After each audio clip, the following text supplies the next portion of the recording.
के पास जमीने नहीं थे। ये बात की याद रखी।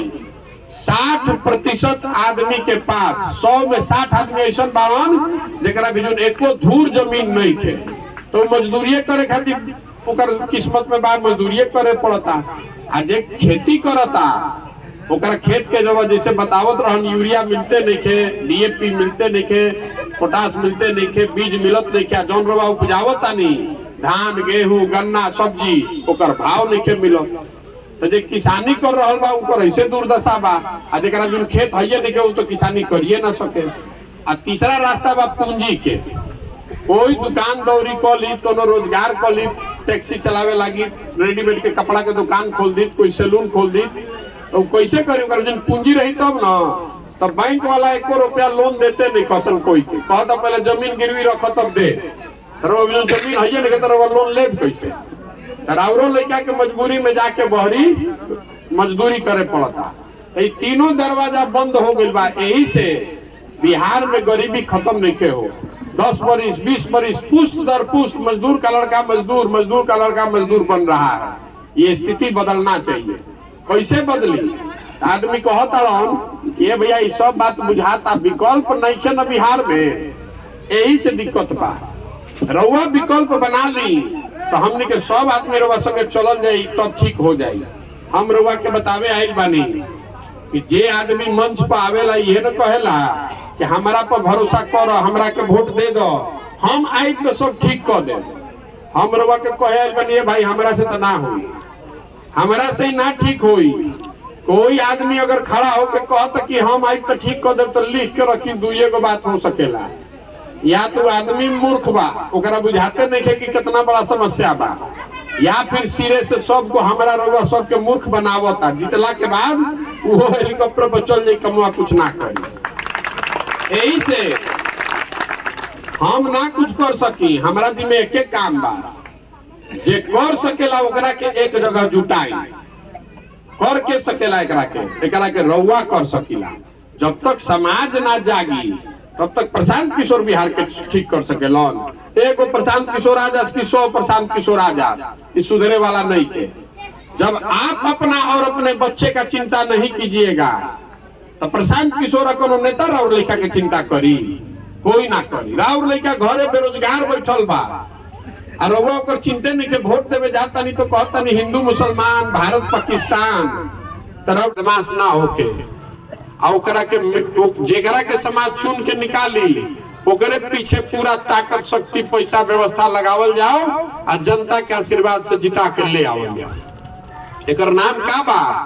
जन सुराज।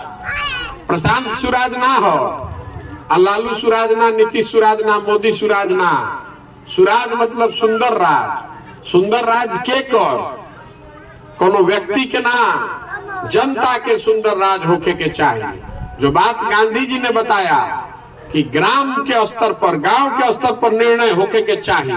रउआ से कोनो पार्टी पूछे आवत कि केकरा कौन विधायक के टिकट दी तो वो मालूम है क्या बजट विधायक के उम्मीदवार बन के आ गए बटन दबाव, चाहे कमल पे दबाइबो चाहे ललटेन पे दबाइबो। रउआ बीजुन विकल्प कहाँ बा? तो विकल्प बनावे के जरूरत बा। विकल्प प्रशांत किशोर के दल बनावे से ना विकल्प बनी। जब समाज मिल के विकल्प बनाई तो सही विकल्प बनी। ये पूरा अभियान बा कि समाज से ढूंढ कर सही आदमी को निकाला जाए और सब लोग मिल के तय करी कि दल बनावे के बाद तो बन जाए दल। लेकिन अगर दल बन भी गया तो दल का नेता प्रशांत किशोर नहीं हुए। वो प्रशांत किशोर के घर का पार्टी परिवार का पार्टी नहीं होना चाहिए।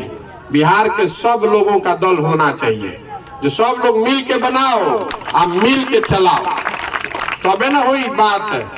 यही खातिर चल रहल बानी, यही खातिर पूरा अभियान बा। आ जरा मन होके जुड़ो, आ जरा ना मन होके बाहर से बैठ के देखो। झंडा लेके नेता के दल के घूमे से समाज सुधरे वाला नहीं के, उसे कुछो स्थिति ना सुधरी। रउआ कतनो 10 बरिस और प्रयास कर ली, कोई सुधार ना सके। कोई एक व्यक्ति बिहार को नहीं सुधार सकता है। झूठो आदमी कहता नहीं मोदी जी आज हम तो सब सुधार दियो, फलनवा आज हम तो सुधार दियो। 10 बरिस 20 बरिस 40 बरिस देखता नहीं कोई सुधार पाई। जब समाज नहीं के सुधरे के तैयार तो कोई एगो आदमी आके कैसे सुधार दी? यही से पदयात्रा कर रहल बानी। ये बात के सोची समझी, ठीक लागे तो जुड़ब, आ ना ठीक लागे तो कोनो बात नहीं के, जहाँ जौना दल में बानी हो जा रही ओकर झंडा लेके घूमी, ओकरा के वोट दी। बात हमार सुननी, एकरा खातिर बहुत बहुत धन्यवाद। रउआ सब में से जगर मन होगी तो आधा किलोमीटर संगे चली, आ ना तो बैठ के पेड़ के नीचे सुस्ताई, हमरा आगे जाए के बाप। हम चले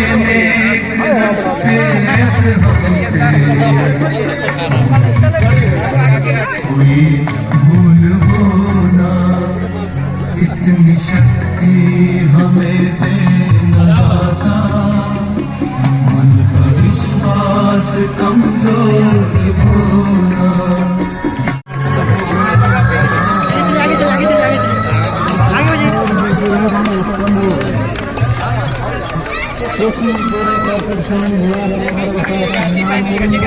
जन सुराज जिंदाबाद, जन सुराज जिंदाबाद, जय बिहार, जय बिहार।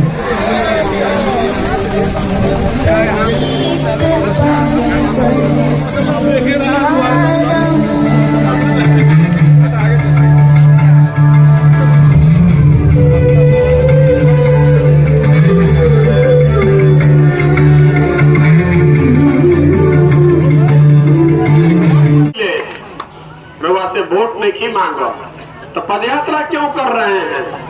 पदयात्रा इसलिए कर रहे हैं कि जिस समाज को सुधारना चाहते हैं, जिन लोगों की जिंदगी बेहतर बनाना चाहते हैं, एक बार आकर अपने आंख से देखें तो सही कि आप रहते किस तकलीफ में हैं।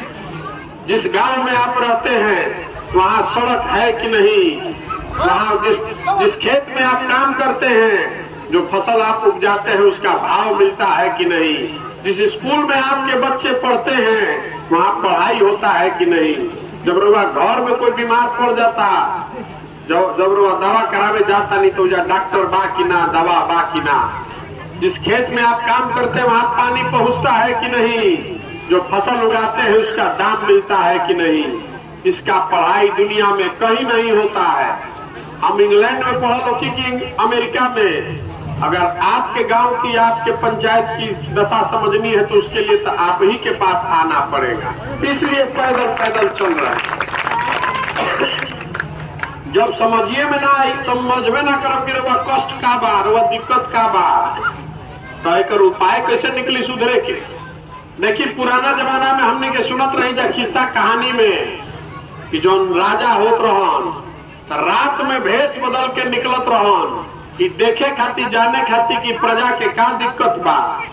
अब आज के जो राजा बा, जिसको राजा आपने बटन दबा के बनाया है, रात के तो छोड़ दी, वो दिनों के नहीं निकलो, आ दिन के भी निकलत तो इतना पुलिस वाला लेकर चल रहा है कि रउआ से ओकरा भेटे नहीं के।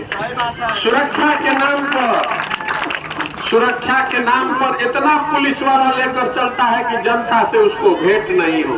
हम आज 62 दिन से पैदल चल रहे बानी, हमारा संग एगो हवलदारो एगो सिपाही भी नहीं के, कोई मारा था, कुत्ता भी नहीं काट रहा है, काहे मारेगा भाई। गांव का आदमी खड़ा होकर कहता है भैया कोनो बात नहीं कि हमनी के पार कराओ, तनिया के आई जा। आ देखिए मुख्यमंत्री चलत इतना सुरक्षा लेके, उनका सभा में लाठी डंडा कुर्सी चल रहा बा, चलत ना। इसलिए घूम रहे हैं पैदल पैदल, पैदल पैदल इसलिए घूम रहे हैं कि जब पदयात्रा का पहला उद्देश्य क्या है, हर पंचायत का अगले 10 साल विकास के लिए एक नया योजना बना रहे हैं, पूरा बिहार के अलग से और हर पंचायत का अलग से। जब पदयात्रा खत्म होगी तो बिहार के 8000 पंचायत से ज्यादा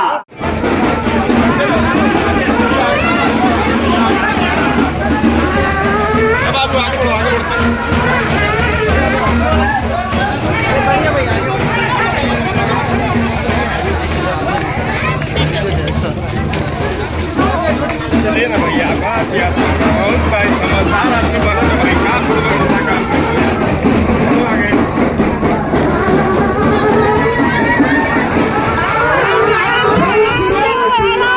ओकरा के इतना मजबूती से लड़ाई कि ओकर सामने वाला के दांत खट्टा हो जाए। आज तक किसी जिसका हाथ पकड़े हैं, किसी दल कोई नेता कोई चुनाव नहीं हारा है। इस बार आपका हाथ पकड़े हैं, आपको भी हारने नहीं देंगे। भरोसा करके आप आइए और इस बार अपने पर दाव लगाइए, जनता की सरकार बनवाइए। ठीक बना तरवा से वोट ना मांगनी, चंदो ना मांगनी, कुछ तो मांगो। आइजा आइल बनी रहुआ से राउर आशीर्वाद मांगे। ये कठिन काम बा, जोन काम पिछला 30-40 साल में ना भइल। गरीबी से आजादी के लिए जो अभियान है, ये कठिन काम है। ये कठिन काम करने के लिए ऊपर वाले की कृपा चाहिए, भगवान का कृपा चाहिए, आपका आशीर्वाद चाहिए। राउर आशीर्वाद बार संगे कौड़ी में प्रयास है, हाथ उठा कर दीजिए आशीर्वाद, है ना? आशीर्वाद करे ना, प्रयास है, ओके ना? अब एक अंतिम बात, आदमी कहता कि तो बढ़िया बढ़िया बतियावत अपना खातिर क्या चाहता, तो हम रवा के बतावता नहीं कि अपना खातिर क्या चाहता। बहुत आदमी कहता कि बिहार के मुख्यमंत्री बने चाहता, रहुआ हमरा के नहीं जाना। बिहार के मुख्यमंत्री बनो तो छोटा सपना बा, हम बहुत ऊंचा सपना देखने वाले आदमी हैं। हमारा सपना है कि अपने जीवन काल में देश का सबसे गरीब और पिछड़ा राज्य बिहार, इसको देश का सबसे समृद्ध और विकसित राज्य के तौर पर देखें। हमारा सपना है कि मेरे जीवन काल में एक दिन ऐसा आए जब गुजरात से, महाराष्ट्र से, तमिलनाडु से, पंजाब से आदमी आकर बिहार में रोजगार करे, तो मानेंगे कि विकास हो। होके चाहिए कि ना होके चाहिए? होके चाहिए ना? ये ज्ञान की भूमि रही है बिहार। हम लोग देश भर में मजदूरी करने के लिए नहीं पैदा हुए हैं। बिहार के लोग अनपढ़ नहीं है, बेवकूफ नहीं है। यहाँ के नेताओं ने, यहाँ के व्यवस्था ने हमको, आपको बेवकूफ बना दिया है।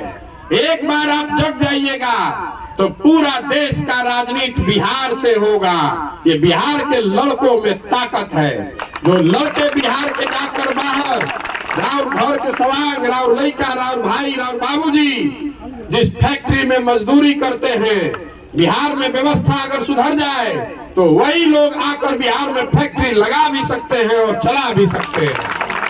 ये अभियान है प्रशांत किशोर को अपनी ताकत दिखाने का नहीं, ये अभियान है आपको आपकी ताकत